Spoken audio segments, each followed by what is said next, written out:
வணக்கம் நண்பர்களே. நாலு ஒரு ட்விஸ்ட், பொழுது ஒரு ஷாக்கு அப்படிங்கிற மாதிரி இப்போ தமிழ்நாட்டு அரசியல் போய்கிட்டு இருக்கு. இன்னைக்கு ரிசல்ட் வெளிவந்த 5வது நாள். இன்னைக்கு இந்த 5 நாட்கள் நடந்த அரசியல் திருப்பங்களை நம்ம தொடர்ச்சியா அப்டேட் பண்ணிக்கிட்டே வரோம். இன்று பிற்பகல் வரைக்கும் என்ன நடந்ததுங்கிறத சொல்லியிருந்தோம். இப்போ இன்று இரவு கிட்டத்தட்ட இப்போ 10 மணி ஆகுது. இந்த இரவு 10 மணி வரைக்கும் நடந்த நிகழ்வுகளை பார்த்தீங்கன்னா பார்த்தவங்களுக்கே புதுசா என்னதான்டா நடக்குது, என்னதான்டா பிரச்சனை அப்படின்னு கேட்கிற மாதிரி அடுத்தடுத்து மாறுபட்ட செய்திகள் வந்துகிட்டே இருக்கு. அதாவது இன்று பிற்பகல் வரை விஜய் அவர்கள் ஆட்சி அமைப்பதற்காக திரும்ப 3வது முறை ஆளுநரை பார்க்க போறாரு அப்படின்னு செய்தி வந்தது. அதன் பிறகு வேக வேகமாக காட்சிகள் நடந்தன. மார்க்சிஸ்ட் கம்யூனிஸ்ட் கட்சி, இந்திய கம்யூனிஸ்ட் கட்சி 2 கட்சிகளும் அவர்கள் நிர்வாகிகளோட ஆலோசனை செய்து விஜய்க்கு வெளியிலிருந்து ஆதரவு அளிப்பது, அதாவது விஜய் ஆட்சி அமைக்கணும், வெளியிலிருந்து ஆதரவு நாங்கள் தரோம், அமைச்சர்கள் பங்கு வைக்க மாட்டோம். ஏன் இந்த முடிவை எடுக்கிறோன்னு சொன்னால் அதற்கு காரணம் மக்களால் தேர்ந்தெடுக்கப்பட்ட ஆட்சி வரணுமே தவிர கவர்னர் ஆட்சி வந்துடக்கூடாது, அதிகாரிகளுடைய கை ஓங்கிடக்கூடாது, இது புறவழியாக பாஜக ஆட்சி அமைப்பதற்கு சமமாகிடும், அதனால நாங்கள் வெளியிலிருந்து ஆதரவு தரோம் அப்படின்னு அவங்க அறிவிச்சாங்க. சரிங்க, அப்போ நீங்க திமுக கூட்டணியை விட்டுட்டு தாவேகா கூட கூட்டணிக்கு வந்த மாதிரி எடுத்துக்கலாமான்னா இல்லை, அதெல்லாம் கிடையாது. நாங்கள் முக்கியமான பிரச்சனைகளை எதிர்க்கிறதுல, மத்திய அரசை எதிர்க்கிறதுல எல்லாத்திலையுமே நாங்கள் திமுக கூட தான் நிற்போம், திமுகவுடைய கூட்டணியில் தான் இருக்கோம். இப்போதைக்கு வெளியிலிருந்து நாங்கள் இந்த அரசு நடப்பதற்கான ஆதரவு, அதாவது கவர்மெண்ட் ஃபார்மேஷன், அதுக்கப்புறம் அரசு பூர்வாங்க வேலைகளை தொடங்குவதற்கு நாங்கள் எங்களுடைய ஆதரவை தரோம் அப்படின்னு ஒரு கிளியராக ஒரு ஸ்டேட்மெண்ட் கொடுத்துட்டாங்க. அப்போ இவங்களுடைய 4 எம்எல்ஏக்களுடைய ஆதரவு வந்த உடனே அங்க விஜய் கட்சிக்கு 116 எம்எல்ஏக்களுடைய ஆதரவு வந்துருச்சு.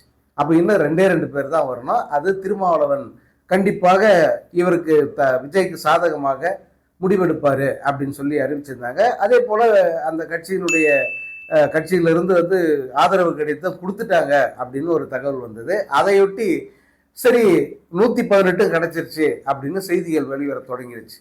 ஆனால் திருமாவளவன் லெட்டர் கொடுக்கல, ஆதரவை அவர் வெளிப்படையை தெரிவிக்கல. அவர் என்ன பண்ணாருன்னா தங்கள் கட்சிக்காரர்களோட எல்லாம் கலந்து பேசிட்டு முதல்வர் திமுக தலைவர் மு.க. ஸ்டாலின் அவரை சந்திக்க அவர் கிளம்பிட்டார், ஆதரவை தெரிவிக்கல. ஆனால் இந்த பக்கம் பார்த்தா வன்னியரசு மாதிரியான ஆட்கள்லாம் திருமாவளவனை போற்றி புகழ்ந்து, அதே போல் இனி திருமாவின் காலம், நாங்கள் வச்சது தான் சட்டங்கிற ரேஞ்சுக்கு அவங்க செய்திகளை வெளியிட ஆரம்பிச்சிட்டாங்க அவங்களுடைய சமூக வலைதள பக்கத்தில். அதே போல் சிந்தனை செல்வனும் ஒரு பாசிட்டிவான, அதாவது விஜய்க்கு பாசிட்டிவான ஒரு ட்விட்டை போட்டிருந்தார். காலையில் விஜயை போட்டு வறுத்து எடுத்திருந்தார். அப்புறம் சாயந்தரம் ஒரு விஜய்க்கு சாதகமாக ஒரு ட்வீட் போட்டிருந்தார். அதாவது நாளை நல்ல செய்தி வரும், திரும்ப எல்லாரையும் சந்திப்பார் அப்படின்னு சொல்லிட்டு. இப்போ இடையில என்ன நடந்தது, ஏன் இது ஆதரவு தெரிவிக்கிற மனநிலைக்கு வந்துட்டார்? ஏன்னா கம்யூனிஸ்டுகள் முடிவேனோ அதான் ஏன் முடியும்னு சொல்லிட்டாரு. அப்போ கம்யூனிஸ்டுகள் மாதிரி ஆதரவு தெரிவிச்சுட்டு நாங்களும் வெளியிலேருந்து சப்போர்ட் பண்ணுறோம், எங்களுக்கு அமைச்சரவையிலோ அல்லது எந்த பதவியும் வேணான்னு சொல்லியிருக்கணும்ல, அதை செய்யலை. மாறாக இவர் பேரம் பேச ஆரம்பிச்சிட்டார். திருமாவளவன் துணை முதலமைச்சர், அப்புறம் 2 பேருக்குமே அமைச்சர் பதவி, 2 பேர் தான் அவங்க எம்எல்ஏ, 2 பேருக்குமே அமைச்சர் பதவி அல்லது துணை முதல்வர் பதவி. கூடுதலாக திருச்சி கிழக்கு, அதாவது திரிஷா போட்டி போட போகிறாங்க அப்படின்னு சொல்லிட்டு இருந்தாங்கல்ல, அந்த திருச்சி கிழக்கு தொகுதியை எங்களுக்கு கொடுக்கணும், நாங்கள் அதை போட்டி போடுறோம் அப்படின்னு சொல்லிட்டு திரும்ப கேட்கறதாக செய்திகள் வருது. பட் இது வெளிப்படையாக எதுவும் தெரியல. ஸோ இன்னும் டெட்லாக் அப்படி நிற்கிது. இன்னொன்று என்னன்னா, IUML, அதாவது இந்தியன் யூனியன் முஸ்லீம் லீக், அவங்க விஜய்க்கு ஆதரவு தெரிவிச்சிட்டாங்க, ஆதரவு கொடுத்துட்டாங்க அப்படின்னு செய்தி வந்தது. ஆனால் சிறிது நேரத்தில் அவங்க பேக் அடிச்சிட்டாங்க. நாங்கள் சப்போர்ட் பண்ணல, நாங்கள் திமுக கூட்டணியில் தான் இருக்கோம், முதல்வர் மு.க. ஸ்டாலின் கூட தான் நாங்கள் நிற்போம் அப்படின்னு அவங்க திரும்ப சொல்லிட்டு தான் செய்தி வந்துருச்சு. ஸோ ஒரு கொஞ்ச நேரத்தில் கடகடன்னு 120 இடங்கள் வந்துருச்சு விஜய்க்கு, இனி பிரச்சனையே இல்லை, அறுதி பிரமாணம் வந்துருச்சு, தைரியமாக ஆட்சி நடத்தலாம் அப்படின்னு செய்தி சேனல்கள் செய்திகளை பரப்பிட்டாங்க. அதே போல் விஜய் வேக வேகமாக இந்த அதாவது ஆளுநரை போய் திரும்ப 3வது முறையாக சந்திச்சார். அதாவது தேர்தல் பிரச்சாரத்துக்கு கூட அவர் இத்தனை முறை வெளியில் வந்ததில்லை, அதுவும் தினமும். ஏன்னா தினமும் வெளியே வர்றதுன்னா அவருக்கு பிடிக்காது விஜய்க்கு. ஒரு நாள் 4 நாள் ரெஸ்ட் எடுக்கணும், அப்போ தான் அவருக்கு பிடிக்கும். ஆனால் இந்த முறை பதவியில் உட்காருன்னா முதலமைச்சர் ஆகிருங்கிறதுனால கவர்னரை வந்து தொடர்ச்சியாக 3வது நாளா அவர் வந்து போய் பார்த்தாரு. போய் பார்த்துட்டு எங்களுக்கு இந்த மாதிரி வந்து ஆதரவு வந்துருச்சு, நீங்கள் கேட்ட 118 நம்பர் வந்துருச்சு, அதை தாண்டிய 2 வந்துருச்சு அப்படின்னு போய் அவர்கிட்ட சொல்லிட்டாரு. அவரும் வந்து சரி ஓகே நான் அழைப்பு விடுக்கிறேன் போங்க அப்படின்னு சொல்லிட்டு அனுப்பி வச்சுட்டார். அனுப்பின உடனே அவர் என்ன பண்ணார், கம்யூனிஸ்ட் கட்சியோட 2 அலுவலகம், அதாவது பக்கம் பக்கம் தான், அடுத்தடுத்த வீடு மாதிரி 2 அலுவலகம் அங்கே வைத்தியராமன் தெருவில் இருக்குது தி நகரில். அங்கே போயிட்டு முதல்ல மார்க்சிஸ்ட் கம்யூனிஸ்ட் கட்சி, அப்புறம் இந்திய கம்யூனிஸ்ட் கட்சி இவங்க அலுவலகத்தில் போய் அந்த தலைவர்களை சந்தித்து சால்வை போட்டுட்டு, ஏன்னா விஜய் நம்ம தேடி வரலையேன்னு ஒரு ஏக்கம் இருக்குல்ல அவங்களுக்கும், அந்த ஏக்கத்தை பூர்த்தி பண்ணிட்டு அடுத்து திருமாவளவனை பார்க்க போவார் அப்படின்னு எதிர்பார்த்தாங்க. திருமாவளவனை பார்த்துட்டு ஐயுஎம்எல் ஆஃபீஸுக்கு போயிடுவார், ஏன்னா இவன் கிட்ட தானே அந்த மேக்சிமம் எம்எல்ஏக்கள் இருக்காங்க, அப்படி எதிர்பார்த்தாங்க. ஆனால் அது நடக்கலை. விஜய் நேராக பட்டினம் பக்கம் போயிட்டார். ஏன் என்ன நடந்ததுன்னா, திருமாவளவன் இவரை சந்திக்க தயாரால, அவர் நேராக மு.க. ஸ்டாலினை சந்திக்க போயிட்டார். அதே போல் ஐயுஎம்எல் வந்து பேக் அடிச்சிருச்சு, நாங்கள் 2 எம்எல்ஏக்கள் ஆதரவு தரல அப்படின்னு சொல்லிச்சு. அப்போ இப்போ விஜய்க்கு ஃப்ளோர் டெஸ்ட்டில் 2 எம்எல்ஏக்கள் ஷார்ட், 116ஓட அவரோட அந்த கவுண்ட் வந்து நிற்கிது. இப்போ இதற்கிடையில் ஒரு மிகப்பெரிய ஒரு அதிரடி நடந்திருக்கு. அது என்னன்னா, டிடிவி தினகரன் வந்து ஆளுநரை போய் சந்திச்சிட்டார். அருணாச்சல போய் சந்திச்சு ஒரு கடிதம் கொடுக்குறாரு. அந்த கடிதத்தில் அது என்னன்னா, அவருடைய எம்எல்ஏ, அதாவது காமராஜ், அந்த எம்எல்ஏவை காணலை அப்படிங்கிறத வந்து அவருடைய குற்றச்சாட்டு. ஏன்னா இவர் ஃபோன் பண்ணாலே அவர் எடுக்க மாட்டேன்றாரு, தொடர்புகளுக்கு வெளியில் போயிட்டாருன்னு வருது. அப்போ என்ன நடந்திருக்கும், இருக்கிறது ஒன்னே ஒன்று கண்ணே கண்ணு, அவருக்கு ஒரு எம்எல்ஏ கிடைச்சாங்க, அந்த ஒரு எம்எல்ஏவோ இப்போ தொடர்புகளுக்கு வெளியே போயிட்டாருன்னா அப்போ விஜய்க்கு சப்போர்ட் பண்ணுறதா எடுத்துக்கலாமா? ஏன்னா இன்னைக்கு சாயந்தரமா விஜயை பார்க்கறதுக்கு ஒருத்தர் இன்னோவா காரில் போகிறாரு. அவர் அந்த காம்பவுண்ட் உள்ள போகும்போதே வந்து மீடியா கேமராக்கள் கவர் பண்ணுது. அவர் மூஞ்சி மறைச்சிக்கிட்டு ஏதோ ரகசியமாக ஏதோ அந்த பலான வீட்டுக்கு போகிற மாதிரி ஒரு செய்கையோடு வந்து அவர் போகிறார், மூஞ்சி மறைச்சிக்கிட்டு ரகசியமாக போகிறார். அதை இருந்தாலும் விடாமல் வந்து அதை ஜூம் பண்ணி எடுத்து பார்த்தாங்க, யாருன்னு தெரில அப்படின்ட்டாங்க. கண்டிப்பாக தெரிஞ்சிருக்கும், அது சொல்லலை.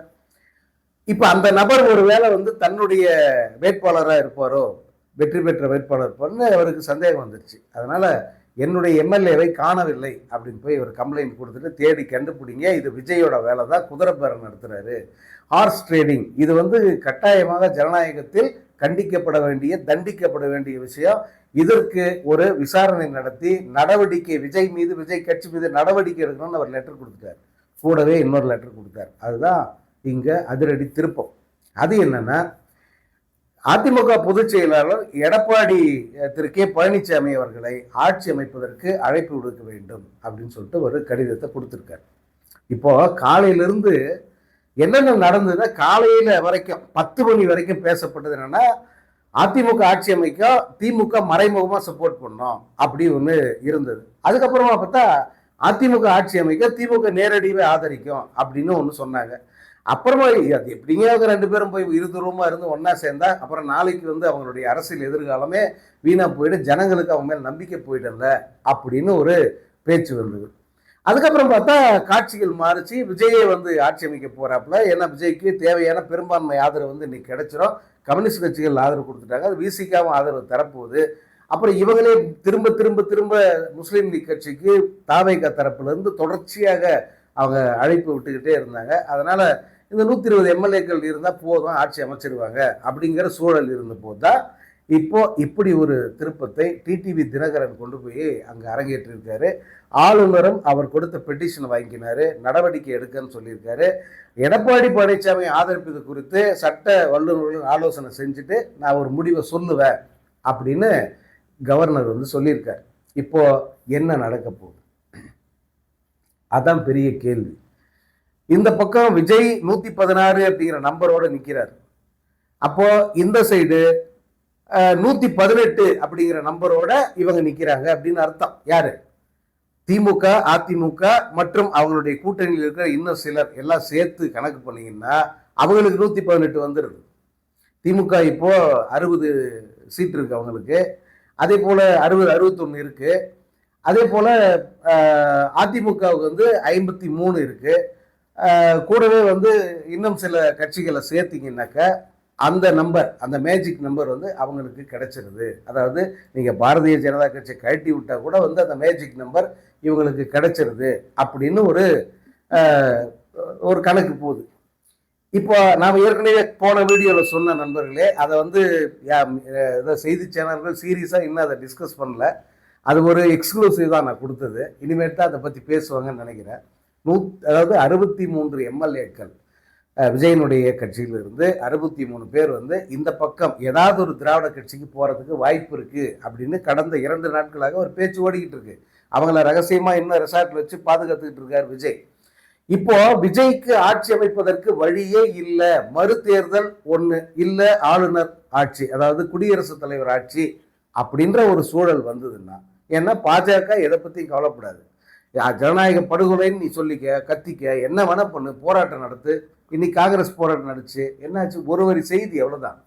அவங்க அதை கண்டுக்கவே இல்லை. இப்போ அந்த மாதிரி ஒரு நிலை வருதுன்னு வச்சுக்கோங்களேன், யார் வேணா அதை தாங்கிப்பாங்க. இப்போ திமுக சரி காசு கொடுக்காம கூட தேர்தல் சந்திக்கலாம். அதிமுக ஒரு வேளை இந்த வாட்டி கொஞ்சம் வலுவை அடிச்சுட்டு நம்ம வந்துடலாம் கூட சந்திப்பாங்க. ஆனால் இந்த தாவேக என்ன பண்ணுவாங்க? தற்குறிகள் திரும்ப இந்த மாதிரி ஓட்டு போடுவாங்களா? அல்லது இந்த தற்குறி வேட்பாளர்கள் இந்த மாதிரி ஜெயிக்க முடியுமா? இப்போ இவங்கெல்லாம் யாருங்கிறது அம்பலப்பட்டு போயிட்டாங்க. தங்கள் தொகுதி எம்எல்ஏ யாருன்னு இப்போ தேடுறாங்க. தேடி பார்த்தா, அட இந்த கேடு கட்டம்னா நமக்கு எம்எல்ஏ, இந்த தற்குறியை நமக்கு எம்எல்ஏ, இந்த கேப்மாரிக்கை நம்ம ஓட்டு போட்டோம் அப்படின்ற ரியாக்ஷன் மக்கள் மத்தியில் வர ஆரம்பிச்சிருச்சு. இப்போ ஒருவேளை 6 மாதம் கழித்து தேர்தல் நடந்தால் அல்லது உடனடி தேர்தல்னா கூட அதை எதிர்கொள்ள எல்லா கட்சிகளுக்கும் கஷ்டம்தான். ஆனால் விஜய் கட்சிக்கு மகா கஷ்டம். அப்போ அந்த மாதிரியான ஒரு நிலைக்கு போறதை விட நம்ம இப்போ ஜெயிச்சிட்டோம், இதுல சரிபாதியை பொழந்துட்டு வெளியே போயிட்டாக்க தப்பிச்சுக்கலாம். அது கட்சி தகவல் தடை சட்டத்தில் வராது. ஏதாவது ஒரு திராவிட கட்சியில் போய் சேர்ந்துட்டா அங்கே ஆட்சி அமைப்பதற்கு வாய்ப்பு பிரகாசமாக இருக்கு. அந்த யோசனை வந்து இப்போதும் தாவேகா எம்எல்ஏக்கள் மத்தியில் ஓடிக்கிட்டு இருக்கு. எந்த நேரம் வேண்டுமானாலும் இந்த அதிரடி தகவல் வரலாம். ஏன்னா இப்போ என்ன நடந்திருக்கு, அதிமுக போய் மனு கொடுக்குது என்ன கூப்பிடுங்கன்னு சொல்லிட்டு. அப்போ எதை நம்பி அவங்க கூப்பிட சொல்றாங்க? நம்பர்ஸே இல்லாம, எப்பா உங்ககிட்ட இருக்கிறதே 53 பேர், நீ எப்படி 118 நிரூபிப்ப அப்படின்னு வந்து அவர் கேட்க மாட்டாரா கவர்னரு? இன்னும் 65 எம்எல்ஏக்களுடைய ஆதரவு வேணும். அந்த 65 எம்எல்ஏக்கள் எங்கிருந்து வருவாங்க யோசிச்சு பாருங்க. நான் என்ன சொன்னேன், 63 பேர் வர தயாரா இருக்காங்கன்னு சொன்னேன். இன்னும் 4 எம்எல்ஏக்கள் எடுத்துக்கிட்டீங்கன்னா இதுல இங்கிருந்து யாராவது 4 எம்எல்ஏக்கள் கிடைப்பதற்கு வாய்ப்பு இருக்கு. அப்போ அவர்களுக்கு எந்த இப்போ ஈவன் பிஜேபியை சேர்த்துக்கிட்டீங்கன்னா, இன்னும் இருக்கிற அந்த அமமுக எம்எல்ஏ எல்லாத்தையும் சேர்த்துட்டீங்கன்னாக்க அதிமுக ஆட்சி அமைப்பதற்கே வாய்ப்பு இருக்கு. திமுக இந்த வேலையில ஈடுபடாது நிச்சயமா. ஏன்னா திமுக மு.க. ஸ்டாலினை பொறுத்த வரைக்கும் இன்னைக்கு அவர் விட்ட அறிக்கையை பார்த்தீங்கன்னா, விஜயோ அல்லது யாரோ மக்களால் தேர்ந்தெடுக்கப்பட்ட பிரதிநிதி அவங்களை ஆட்சி அமைக்க அனுமதிங்க, தயவு செஞ்சு லேட் பண்ணாதீங்க, அது வந்து ஜனநாயகத்துக்கு நல்லதில்லை, மக்களுக்கு நல்லதில்லை, அரசு வந்து இங்கே அதிகாரிகளுடைய மெத்தன போக்கு அதிகரிச்சிடும், அதனால நீங்க உடனடியாக அரசாங்கத்தை ஃபார்ம் பண்ணுங்க அப்படின்னு மு.க. ஸ்டாலின் சொல்லிட்டார். எங்களை கூப்பிடுங்கன்னு சொல்ல, எங்க ஆதரவு யாருக்குன்னு சொல்ல, அவர் பாட்டு வந்து இந்த 60 எம்எல்ஏக்களை விட்டுருங்க, மீறி இருக்காங்க இல்லையா, அதுல இருந்து ஏதோ ஒரு நம்பரை வந்து எடப்பாடி பழனிசாமி காட்டக்கூட அவங்களுக்கு அந்த தைரியம் இருக்கு. டிடிவி தினகரன் வராருன்னா, டிடிவி தினகரன் நல்ல எக்ஸ்பர்ட். இதில் இந்த எம்எல்ஏக்களை பிடிச்சி அடைச்சி வச்சு பாதுகாத்து ஒரு அரசை உருவாக்குவதில் டிடிவி தினகரன் எக்ஸ்பர்ட். ஏற்கனவே அதை செஞ்சிருக்கார். எப்போ ஜெயலலிதா மறைந்த பிறகு கூவத்தூரில் மொத்த அதிமுக எம்எல்ஏக்களை வச்சு அவங்களுக்கு என்னென்ன தேவையோ பணத்திலிருந்து சுகம் வரை, அது என்ன சுகம்ன்றதை நீங்க கற்பனை பண்ணிக்காங்க. அதுவும் ஒரு ஒரு ஒரு எம்எல்ஏ ஒருத்தர் இந்த குறிப்பிட்ட நடிகை தான் வேணும், எந்த குறிப்பிட்ட நடிகை இப்போ பரபரப்பாக நீங்கள் எல்லாரும் பேசுறீங்களா அந்த குறிப்பிட்ட நடிகை தான் வேணும்னு கேட்டு அந்த நடிகைக்கு 25 லட்சம் ரூபாய் கொடுத்து அவங்க கூட ஒரு இரவு இருந்தாரு அப்படின்னு சொல்லிட்டு ஓப்பன் ஸ்டேட்மெண்ட் வருது. இப்போ திமுக கூட்டணியில் இருந்து போட்டி போட்டாரே, ஒரு எம்எல்ஏ பதவிக்கு போட்டி போட்டாரே கருணாஸ், அவரே பல இடங்கள்ல வந்து இதை பத்தி பேசியிருக்கார். சரியா? அப்படியெல்லாம் வந்து எம்எல்ஏக்களை குஷிப்படுத்தி குஜாலா வச்சிருந்து அப்படியே சிந்தாம சிதறாம கொண்டு வந்து அரசாங்கத்தை ஃபார்ம் பண்ணது எடப்பாடி பழனிசாமி. முதல்வராகினது யாருன்னா இந்த டிடிவி தினகரன் தான். இப்போ 2வது முறை அதே வேலையை அதே டிடிவி தினகரன் செய்கிறாரு. ஞாபகம் இருந்துச்சு. அதனால அவர் எக்ஸ்பர்ட். அதில் நிச்சயமா வந்து அவர் கையில யாரோ கொஞ்சம் பேர் மாட்டியிருக்க வாய்ப்பு இருக்கு. ஏதோ ஒரு நம்பிக்கையின் அடிப்படையில் அல்லது ஏதோ ஒரு பிடிப்பின் அடிப்படையில் தான் அவர் ஆளுநர் கிட்ட போயிருக்கார். நாளை ரொம்ப முக்கியமான நாள். நாளை மறுநாள் 2 தினங்கள் இருக்கு இன்னும். எல்லாருமே வந்து நான் இந்த வீடியோவை போடும்போது விஜய்க்கு தான் பெரும்பான்மை வந்துருச்சே, இன்னும் இப்படி பேசிக்கிட்டு இருக்கிறதுல என்ன இருக்குன்னாங்க.